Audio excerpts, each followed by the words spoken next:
হরে কৃষ্ণ, রাধে রাধে। শহর জুড়ে রাত্রির থেকে হচ্ছে বৃষ্টি। এখন সকালবেলা, চারিদিকটা কেমন মেঘলা আর দূরের পাহাড়ের ওপরে ঘন মেঘে ঢাকা। দেখতে বেশ অসাধারণ লাগছে।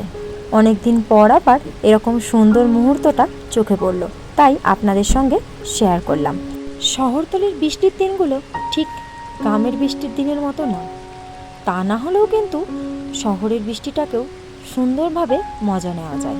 গ্রামের বৃষ্টি হলে চারিদিকে যেমন সবুজায়ন, আর শহরের বৃষ্টি মানে চারিদিকে বড় বড় ইমারত আর টপ টপ বৃষ্টির শব্দ। এও এক আলাদা অনুভূতি।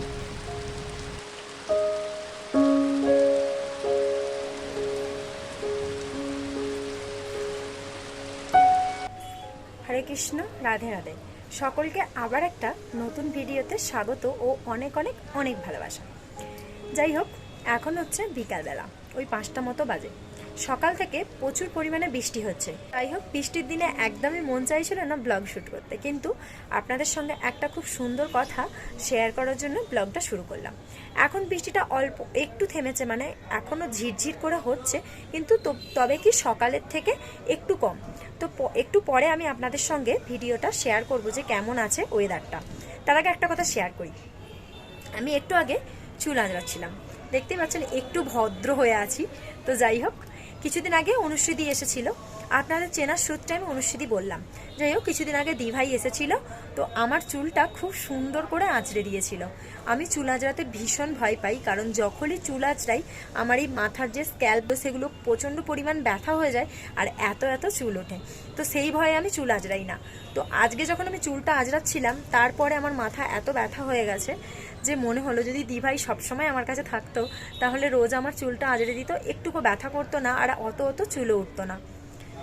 যাই হোক, দিভাই তো অনেক দূরে, সেই জন্য আমার চুলটা রোজ আঁচড়ে দিতে পারবে না। যখন কিন্তু আমি আবার যাব, তখন কিন্তু অবশ্যই দিভাইয়ের হাতে চুল আঁচড়ানো আপনাদের সঙ্গে শেয়ার করব। দিভাই কি কি নিয়ে এসেছে সেটা তো অবশ্যই আপনারা দেখেইছেন। তো আরও অনেক কিছু নিয়ে এসেছিল যেগুলো আপনাদেরকে দেখাতে পারিনি।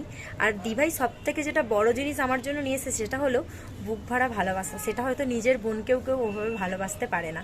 যাই হোক, এরকম একটা দিদি পাওয়া ভাগ্যের ব্যাপার। আর আজকে যেহেতু বৃষ্টি হচ্ছে, সেজন্য গোপালের ভোগে আজকে স্পেশাল কিছু রান্না হবে।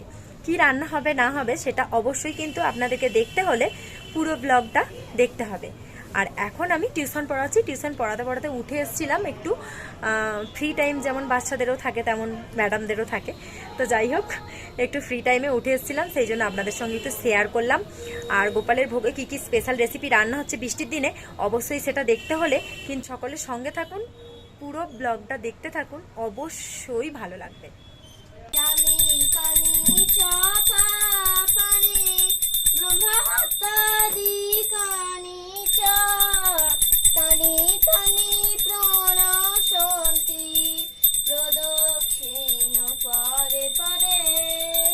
হরে কৃষ্ণ হরে কৃষ্ণ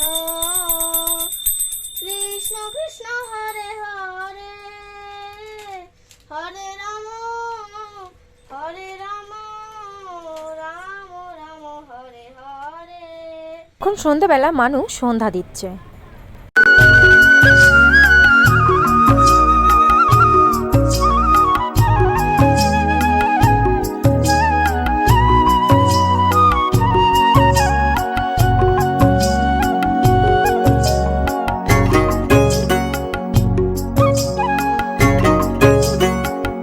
বলেছিলাম আজকে গোপালের ভোগে স্পেশাল কিছু রান্না হবে, যেহেতু বৃষ্টির দিন, তাই সেই জন্য বেগুন ভাজা আর ছোট্ট ছোট ডুমো ডুমো আলু ভাজা, আর সঙ্গে কি হচ্ছে, সঙ্গে হচ্ছে কিন্তু খিচুড়ি।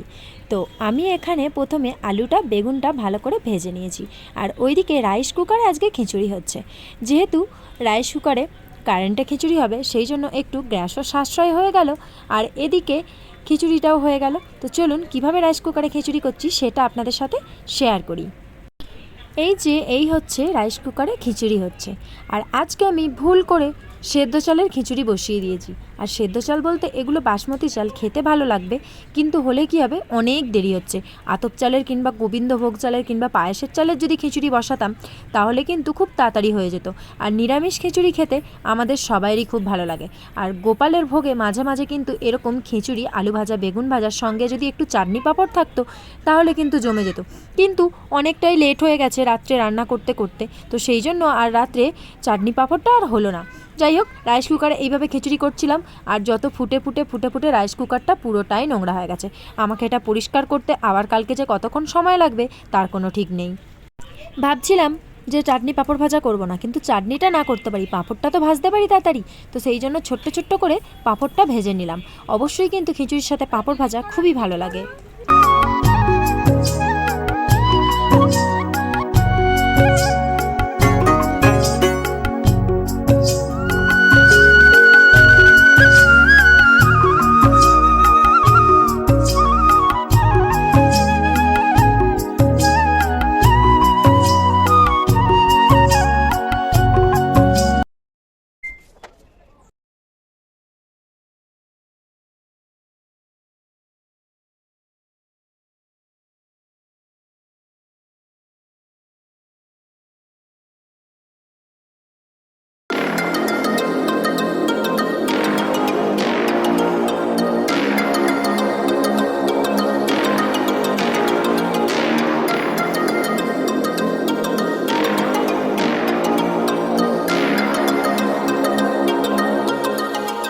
ভিডিওটা কোথা থেকে কোথায় চলে এলো সেটাই ভাবছেন, তাই না?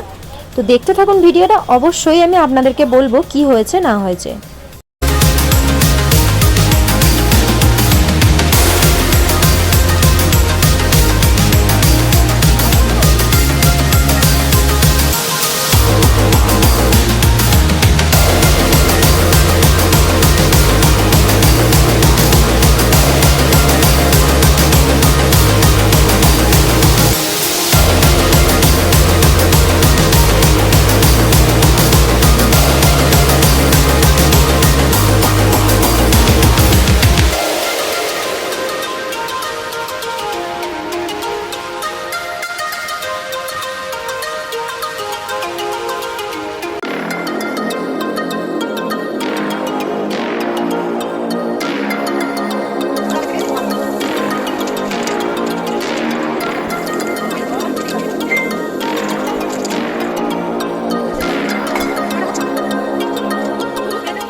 তখন থেকে শুধুমাত্র বিছানাটা গোছানো হয়েছে।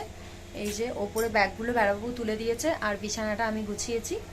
আর বেড়াবাবু ধরেছিল যত কম্বলগুলো এই যে ছিল, এই কম্বলগুলো আর সব বেড়াবাবু, এই যে এই কম্বলগুলো আর সব বেড়াবাবু ধরে দিয়েছে, আমি শুধু গুছিয়েছি। এই যে মাথাটা পুরো ধুলো ভর্তি হয়ে আছে। এখন ওই যে নিচেটা বাকি, তো নিচেটা যত কাঠের গুঁড়ো, ওই যে প্লাইবোর্ডগুলো কাটছিল ওইগুলোর গুঁড়ো ভর্তি হয়ে আছে। তো ওগুলো নিচেটা আগে পরিষ্কার করব, তারপর স্নান করে তারপর রান্না করব, তারপরে সমস্ত কিছু আবার আপনাদের সঙ্গে দেখা করব। এত কষ্ট হচ্ছে, কারণ এবার বলি যে কি হয়েছিল ব্যাপারটা। হয়তো ভাববেন যে তখন থেকে দেখিয়ে যাচ্ছি কিছু বলছি না, আসলে প্রচন্ড আওয়াজ হচ্ছিল তো সেই জন্য বলতে পারিনি। তো ওই যে ওই কর্নারটাতে যেখানটা কালো ডোরা ব্যাগটা আছে, ওই কর্নারটার ওপরে হচ্ছে পায়রার হচ্ছে কি যে বাসা ছিল একদম ওপরে, এর ওপরটাতে, মানে প্লাইবোর্ডের ওপরটাতে। তো ওই মানে বাচ্চা দিয়েছিল কিছুদিন আগে, খুব কিচকিচ আওয়াজ হচ্ছিল। তো বেশ কিছুদিন ধরে না বাচ্চাগুলোর আওয়াজ পাইনি। তো আমি মনে করছি তো বড় হয়ে গেছে, উড়ে চলে গেছে, কিন্তু না, অতিরিক্ত গরমের জন্য, যেহেতু একদম টিনের নিচেই বাচ্চা দিয়েছিল, তো ওপরে তো টিন, আর হচ্ছে গরমের জন্য না বাচ্চাগুলো সব মারা গেছে। আর সেই বাচ্চাগুলো মারা গিয়েই পচে গিয়ে পোকা হয়ে গোটা ঘরের মধ্যে পড়ছিল। আর এত মানে নোংরা হয়ে গেছিলো, সমস্ত কিছু তুলে ফেলে দিয়েছি, বেডশিটারে সমস্ত কিছু, বালিশের কভার টভার যা কিছু ছিল, যেই সব জামা কাপড়ের ওপরে পড়েছিল সেই সব জামা কাপড় সব বাইরে ফেলে দিয়েছি। কিছু এমনি পুরোপুরি ফেলে দেবো, আর কিছু ওয়াশ করে তারপর আবার নিয়ে আসবো। তো পুরো নোংরা হয়ে আছে, এখনো মেশিনের উপরে এত জামা কাপড় পরে আছে। তো আগে পুরো ঘরটা ধুলো ভালো করে পরিষ্কার করব, ভালো করে মুছবো ঘরটা লাইজল দিয়ে, তারপরে স্নান টান করে এসে তারপর রান্না করবো। একদম রান্নার ওখানে নাহলে যাবোই না, আমার কিছু খেতে ইচ্ছা করছে না, গা পুরো গোলাচ্ছে একদম, মানে এত ঘেন্না লাগছে। যাই হোক, ভগবানের হয়তো ওইটাই ইচ্ছা যে এইভাবে হয়তো ঘর গোছানো হবে। এমনিতেই আমি পরশুদিন ঘর গুছিয়েছি, আবার আজকে, আর আজকে অনেক খাটুনি হয়ে গেছে, বিশেষ করে বেড়াবাবুর, কারণ বেড়াবাবু এই প্লাইবোর্ডগুলোকে কেটে আবার লাগিয়েছে। এই যে সমস্ত কিছু বেড়াবাবু নিজে করেছে এগুলো, ওই জন্য বেশি কষ্ট হচ্ছে। আর বিছানাটা শুধুমাত্র গোছানো হয়েছে কারণ বেড়াবাবুর শরীরটা খারাপ লাগছে, যেহেতু অনেকক্ষণ থেকেও কাজ ছিল, করার দিয়ে অনেকক্ষণ থেকে কাঠগুলো কেটেছে, তো ওর হাত ফাত ব্যথা হয়ে গেছে, তো খেয়ে দিয়ে ঘুমাবে, সেই জন্য বিছানাটাকে গুছিয়ে দিয়েছি। তো এখন আমি স্নান টান করে তারপরে আবার আপনাদের সামনে আসবো। স্নান টান করে রান্না করতে যখন এসছি তখন বাজে রাত্রির 11টা। তো তখন এমনিতেই সকাল থেকে কাঁচকলা আর আলুটা কাটা ছিল, এটা কাঁচকলা আলুর দম, আর সঙ্গে হচ্ছে একটা নতুন সবজি। এই নতুন সবজিটা কিসের সবজি এটা আমি যেদিন আপনাদেরকে রেসিপিটা শেয়ার করব সেদিন বলবো। তার আগে বলে দিই, এটা হচ্ছে কি যে ময়দার সবজি। তো ময়দা দিয়ে কি সবজি বানিয়েছি আর কিসের সবজি সেটা অবশ্যই আপনাদের সাথে একদিন পুরো রেসিপিটা ডিটেলসে শেয়ার করব। তো এখন আমি ঠাকুরকে ভোগ লাগাবো, তো চলুন আগে সমস্ত রান্নাটা গুছিয়ে নিই তারপর।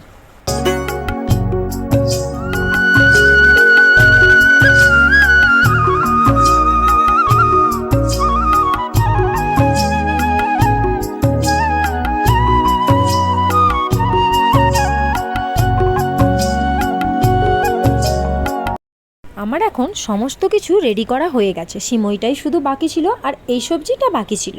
চলুন ভোগের জন্য রেডি করে নিই।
বন্ধুরা, যাই হোক, ভিডিওটা আজকের মতো এতটুকুই। এই যে এখানে গোপুসোনাকে শয়ন দিয়ে দিয়েছে, বেড়াবাবু আজকে শয়ন দিয়ে গেছে, আর বেড়াবাবু শয়ন দিলে একটু আদর করে যত্ন করে বিছানার ওপরে আবার বিছানা করে তারপরে শয়ন দেয়।